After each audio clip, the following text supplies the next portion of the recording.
മലയാളികളുടെ ലൈംഗിക ദാരിദ്ര്യം കമൻറ്റുകളിലൊക്കെ നമ്മൾ പലപ്പോഴും കാണുന്നതാണ്. അപ്പോൾ ഇത് മനസ്സിലാക്കിക്കൊണ്ട് 2 മലയാളി കപ്പിൾസ് രംഗത്തെത്തിയിട്ടുണ്ട്. സത്യത്തിൽ സണ്ണി ചേച്ചിയൊക്കെ ഇതാണ് കളിക്കളം. ഇതാണ് ഇപ്പോൾ സോഷ്യൽ മീഡിയ പറയുന്നത്. ഞാൻ കണ്ടിട്ടേ ഇല്ല. ഞാൻ ഇപ്പോഴാണ് ഇത് അറിയുന്നത് തന്നെ. അല്ല, കണ്ടിട്ടുണ്ടോ എന്ന് ചോദിച്ചപ്പോൾ ഞാൻ പെട്ടെന്ന് ഇതായി പോയി. കണ്ടിട്ടുണ്ടോ? ഞാൻ കണ്ടിട്ടുണ്ട്. എങ്ങനെയുണ്ട്? ഞാനിത് പിന്നെ എങ്ങനെ ഉണ്ടെന്നൊക്കെ ചോദിച്ചു കഴിഞ്ഞാൽ അത് ഓരോരുത്തർക്കും ഇത് അനുഭവിക്കുന്ന പല രീതിയിൽ അതൊക്കെ പറഞ്ഞു തരാനൊന്നും പറ്റത്തൊന്നുമില്ല. ഞാൻ കാണുന്ന രീതിയിലായിരിക്കില്ല മറ്റൊരാൾ കാണുക, ആൾ കാണുന്ന രീതിയിലായിരിക്കില്ല തന്നെ കാണുക. ഞാനിത് നേരത്തെ കണ്ടിട്ടുണ്ട്. ഇപ്പോഴാണ് ഇവർ മലയാളികളാണെന്ന് ഞാൻ ഈ ഓഡിയോ അന്ന് കണ്ടപ്പോൾ ഓഡിയോ കേട്ടില്ലായിരുന്നു. അപ്പോൾ മലയാളികളാണെന്നൊക്കെ ഇപ്പോഴാണ് മനസ്സിലായത്. അപ്പോൾ പല ഭാര്യ ഭർത്താവാണോ ആണെന്ന് പറയപ്പെടുന്നു. ഷരുൺ രാജും വൈഷ്ണവി വാവാ വൈഷു, അതാണ് നമ്മളുടെ ഇൻസ്റ്റാഗ്രാം ഐ ഡി. ഷരുൺ രാജ് എന്നാണ് ഇൻസ്റ്റാഗ്രാം ഐ ഡി. ഇൻസ്റ്റാഗ്രാമിൽ ഇപ്പോൾ ഇന്നലെ ഞാൻ മറ്റൊരു സ്ഥാപനത്തിൽ ഇരിക്കുമ്പോൾ ഇവരുടെ ഒരു ചർച്ചയാണ്, അവിടുത്തെ പിള്ളേർ സ്റ്റാഫുകൾ തമ്മിൽ ചർച്ച നടക്കുമ്പോൾ അപ്പം ഇവരുടെ ഇൻസ്റ്റാഗ്രാം ഐ ഡി തപ്പിയെടുക്കുക. അപ്പോൾ സെർച്ചിൽ കൊടുത്തപ്പോഴേ ഇഷ്ടംപോലെ പേര് സെർച്ച് ചെയ്യുന്നുണ്ട്. അങ്ങനെ സജഷനിൽ കാണിക്കുകയാണ് ഇന്ന ആളെന്ന് പറയുന്നത്. ഞാൻ ഷരുൺ രാജിന് മെസ്സേജ് അയച്ചിരുന്നു, ഷൻരാജിൻ്റെ ഒരു ഇൻ്റർവ്യൂ വേണമെന്ന് പറഞ്ഞിട്ട്. ഷൻരാജിന് ഇപ്പോൾ അത് അങ്ങനെ ഇൻ്റർവ്യൂ ഒന്ന് ഫേസ് ചെയ്യാനുള്ള ഒരു കോൺഫിഡൻസ് ആയിട്ടില്ല, ആവുമ്പോൾ അറിയിക്കാം എന്ന് പറഞ്ഞിട്ട് റിപ്ലൈ തന്നു. എനിവേ ഞാൻ അയച്ചേണ്ട കാര്യം എന്താണെന്ന് വെച്ച് കഴിഞ്ഞാൽ, ഇതാണല്ലോ സാധാരണ ട്രെൻഡിങ്. ഇങ്ങനെയൊക്കെ വന്നു കഴിഞ്ഞാൽ അവർ താരങ്ങളാ. ലക്ഷ്മി ആർ നായർ താരമല്ലേ? എന്താ പറയാത്ത? അവർ കമ്മ്യൂണിസത്തെ മുറുകെ പിടിക്കുന്ന കമ്മ്യൂണിസ്റ്റ് പ്രത്യയശാസ്ത്രങ്ങളോട് കമ്മ്യൂണിസ്റ്റ് സൈബർ പോരാളിയായിട്ടൊക്കെ മാറാറുണ്ട്. ലക്ഷ്മി ആർ നായരും ചെയ്യുന്ന ഇതൊക്കെ തന്നെയല്ലേ? അവർ ചെയ്യുന്നതും ഈ പറയപ്പെടുന്ന ന്യൂഡ് ഫോട്ടോഗ്രാഫി അങ്ങനെയുള്ള കാര്യങ്ങളൊക്കെ തന്നെയാണ് ചെയ്യുന്നത്. പിന്നെ ചില ആപ്ലിക്കേഷനുകളിലൊക്കെ ഇവരുടെ വീഡിയോസൊക്കെ കിട്ടുന്നതാണ് പറയുന്നത്. ഞാൻ കണ്ടിട്ടില്ല കേട്ടോ. ഈ പൈസ കൊടുത്ത് ഇപ്പോൾ ഈ ആപ്ലിക്കേഷനൊന്നും പൈസ കൊടുത്ത് പോകുന്ന പരിപാടിയൊന്നും നമുക്കില്ല.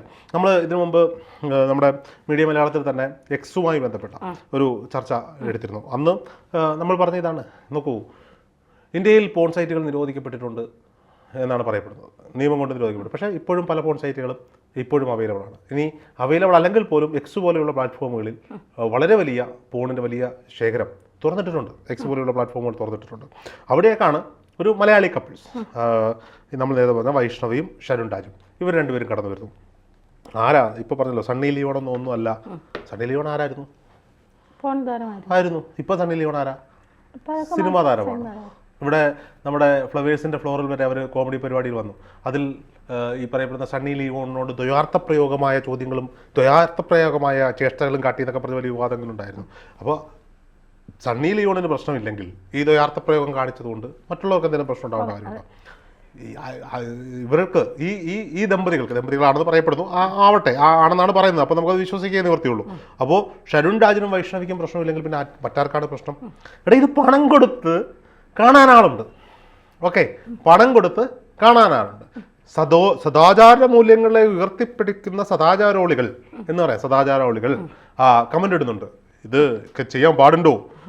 നിങ്ങൾക്കൊരു പെൺകുട്ടിയല്ലേ ഉള്ളത്, ഇവരുടെ പെൺകുട്ടി ഉണ്ടെന്നാണ് ഇവരുടെ ഇൻസ്റ്റാഗ്രാം ഐ ഡി പരിശോധിച്ചതെന്ന് എനിക്ക് മനസ്സിലാവുന്നത്. ഇവൾ വളർന്നു വരുമ്പോൾ ഇതൊക്കെ കാണുമ്പോൾ അച്ഛനെയും അമ്മയെയും കുറിച്ച് എന്ത് വിചാരിക്കും എന്ന് ചോദിക്കുന്നവൻ തന്നെ അവിടെ നിന്ന് അങ്ങോട്ട് ഇറങ്ങിയിട്ട് ആ പ്രൊഫൈലിൽ പോയിട്ട് ഫേക്ക് അക്കൗണ്ട് ലോഗിൻ ചെയ്തിട്ട് ഈ വീഡിയോയുടെ ലിങ്ക് കിട്ടുമോ എന്ന് ചോദിക്കുന്നവനാണ് മലയാളി, അല്ലേ? തെറ്റില്ല. ഇത് കാണാം, അനുഭവിക്കാം, ആസ്വദിക്കാം. എല്ലാം കഴിഞ്ഞിട്ട് ഒരു ഈ പരിപാടിയൊക്കെ കഴിഞ്ഞ് കഴിയുമ്പോഴത്തേക്ക് ചിലപ്പോൾ ഒരു കുറ്റബോധമോ ഒരു സംതൃപ്തിയോ ഒക്കെ വരുമല്ലോ. അപ്പോൾ എന്നാലും ഇവരെന്തിനാ ഇങ്ങനെയൊക്കെ ചെയ്യുന്നത്? ഇതാണ് എല്ലാ മലയാളിയുടെ ആറ്റിറ്റ്യൂഡ്. ഇത് ഇംഗ്ലീഷുകാർക്ക് ചെയ്യാമെങ്കിൽ, ഹിന്ദിക്കാർക്ക് ചെയ്യാമെങ്കിൽ, മറ്റു സംസ്ഥാനങ്ങളിലുള്ളവർക്ക് ചെയ്യാമെങ്കിൽ അവർക്ക് എന്ത് ചെയ്തു? അതിലൂടെ അവർ പണം സമ്പാദിക്കുന്നുണ്ട്. ഇനി ഇതൊരു കുടിൽ വ്യവസായമായിട്ട് ഇവർ കാണുമായിരിക്കും. ഞാൻ പറയുന്നത് മനസ്സിലാവും. ഇവർ ഭാര്യയും ഭർത്താവും ഇത് ചെയ്യുന്നു. ഇത് ഷൂട്ട് ചെയ്യാൻ മൂന്നാമതൊരാളോടെ വേണ്ടേ? ആംഗിൾ ചിന്തിക്ക്. ഇത് ഇവരുടെ വീഡിയോ ഷൂട്ട് ചെയ്യാൻ ഒരു ക്യാമറമാനോടെ വേണ്ടേ? അല്ലാതെ ഇത് ഒറ്റക്കെടുത്ത സെൽഫി വീഡിയോസ് അല്ല. ഞാൻ അതിനുവേണ്ടിയാണ് ഇത് കണ്ടു നോക്കിയതെന്ന് പറഞ്ഞാൽ ചിലപ്പോൾ എന്നെ ട്രോളും. അതുകൊണ്ട് ഞാൻ പറയുന്നില്ല, ഞാൻ അതിനുവേണ്ടിയൊന്നും കണ്ടു നോക്കിയതൊന്നുമല്ല, ഞാൻ അവിചാരിതമായി കണ്ടുപോയതാണ്. അപ്പോൾ അന്നാണ് ഇതിനടിയിൽ മല്ലു കപ്പിൾസ് എന്ന് പറഞ്ഞാൽ നമ്മൾ വിശ്വസിച്ചില്ല. ഇപ്പോഴാണ് ഈ പോസ്റ്റുകളൊക്കെ വന്നപ്പോഴാണ് ഇവർ മലയാളികളാണെന്നത്. അതിൻ്റെ പിന്നാലെ ഇൻസ്റ്റാഗ്രാമിൽ നമ്മൾ തപ്പിപ്പോയപ്പോഴാണ് ഇവരെ കോൺടാക്ട് കിട്ടിയതും നമ്മൾ മെസ്സേജ് അയച്ചതൊക്കെ.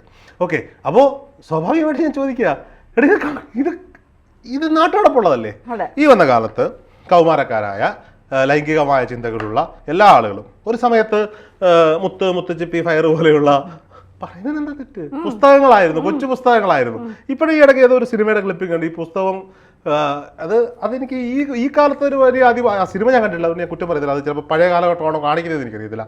ഒരു ഇംഗ്ലീഷ് പുസ്തകം വാങ്ങിക്കൊണ്ട് വന്നിട്ട്, ഒരു ഇംഗ്ലീഷ് കൊച്ചു പുസ്തകം വാങ്ങിക്കൊണ്ട് വന്നിട്ട് ബാത്റൂമിൻ്റെ മുന്നിൽ 2 പയ്യന്മാർ നിൽക്കുകയാണ്.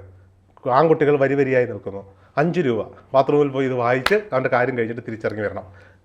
ഒരു സ്കൂളിൽ നടക്കുന്ന ഒരു സംഭവമാണ്. ഏത് സിനിമയെന്ന് എനിക്കറിയില്ല. ഒരു ക്ലിപ്പ്, ഒരു സ്നിപ്പറ്റ് കണ്ടതാണ്, ഒരു വീഡിയോ കട്ട് പീസ് കണ്ടതാണ്. അപ്പോൾ ഇതൊക്കെ പണ്ട് എല്ലാവരും ചെയ്തിട്ടില്ലേ? പണ്ട് ഞങ്ങളൊക്കെ സ്കൂളിൽ പഠിക്കുന്ന സമയത്ത് ഈ കൊച്ചു പുസ്തകമൊക്കെ ആയിട്ട് വരുന്ന താരങ്ങളുണ്ട്. അവന്മാരാണ് അവിടുത്തെ ഹീറോസ് ആ ദിവസങ്ങളിൽ.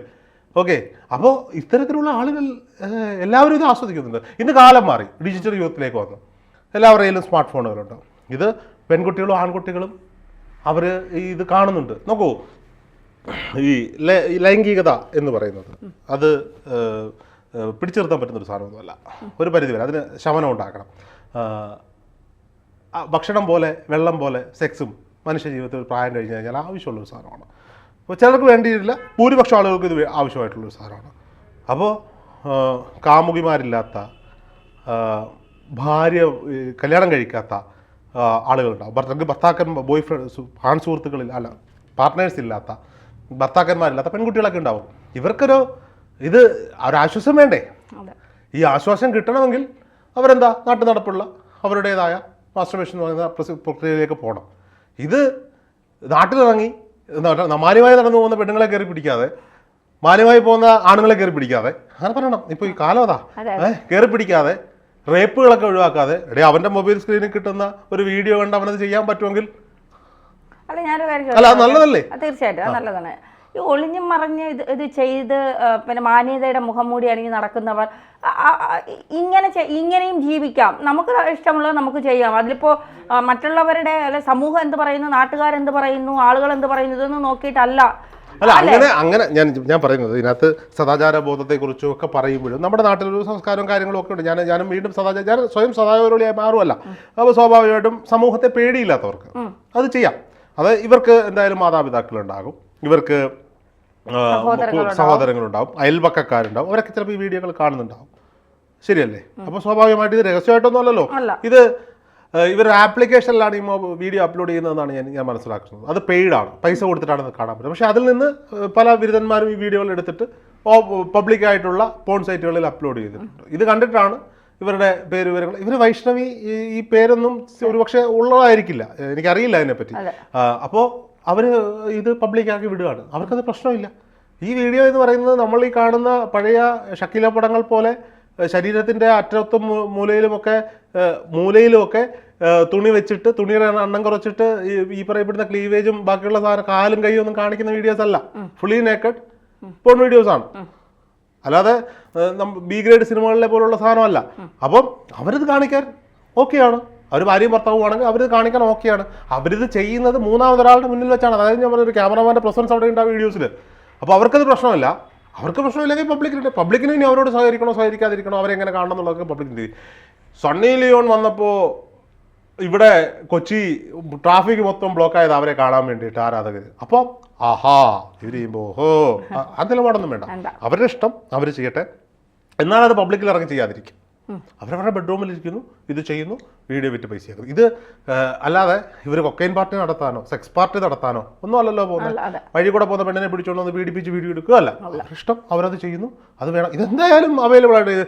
മലയാളിയുടെ കിട്ടിയില്ലെങ്കിൽ ഇംഗ്ലീഷുകാരൻ, ഇല്ലെങ്കിൽ ഹിന്ദിക്കാരൻ, ഇതവിടെ ഉണ്ട്. എക്സൊക്കെ തുറന്ന് നോക്ക്. ഇതൊന്നും അല്ല, ഇതൊക്കെ പരസ്പര സമ്മതത്തോടെ ഒരു സമ്മതവും ഇല്ലാതെ എടുക്കുന്ന. അത് ഞാൻ അന്ന് പറഞ്ഞത് വീണ്ടും പറയാ, പെൺകുട്ടികൾ റെക്കോർഡ് ചെയ്ത വീഡിയോ ഉണ്ട്. ഇത് അപ്ലോഡ് ചെയ്യുന്ന എക്സ് പോലെയുള്ള പ്ലാറ്റ്ഫോമുകളിലാണ്. എന്തൊക്കെ പൊതുസമൂഹത്തിന് നിരക്കാത്ത എന്തൊക്കെ സാധനങ്ങളാണെന്ന് അറിയാമോ അവിടെ കിടക്കുന്നത്? അതായത് രക്തബന്ധങ്ങൾക്ക് ഒരു വിലയില്ലാതെ തോന്നിപ്പോകുന്ന രീതിയിലുള്ള വീഡിയോസാണ്, അല്ലെങ്കിൽ അതിനനുസരിച്ചുള്ള കമൻറ്റുകളാണ്, അതിനനുസരിച്ചുള്ള ഗ്രൂപ്പുകളാണ് എക്സിലുള്ളത്. അപ്പോൾ വലിയ പോണിൻ്റെ ഒരു അനന്ത സാധ്യതകൾ നമ്മുടെ നാട്ടിൽ നിലനിൽക്കുന്നുണ്ട്.